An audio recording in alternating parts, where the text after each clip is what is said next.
Γεια παιδιά, τι κάνετε πως είστε, ελπίζω να είστε πάρα πολύ καλά. Και σήμερα θα κάνουμε ένα βίντεο που θα παίξουμε τις διαλομαχίες με τον Άγγελο, το κανάλι του. Πώς λέγεται, το δικό μου κανάλι. Και πάμε. Και αρχίζουν οι διαλομαχίες. Πάμε.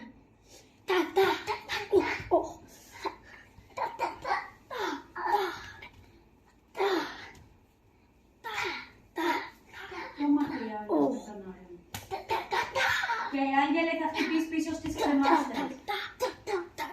Κάνουμε δύο μίλα.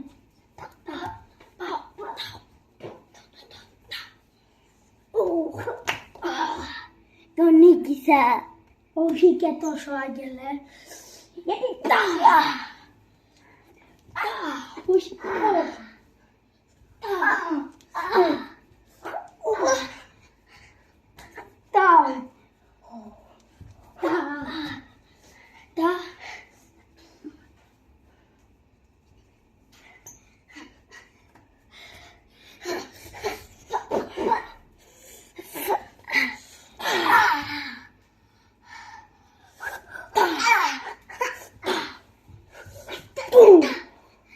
Αυτό ήταν το βίντεο.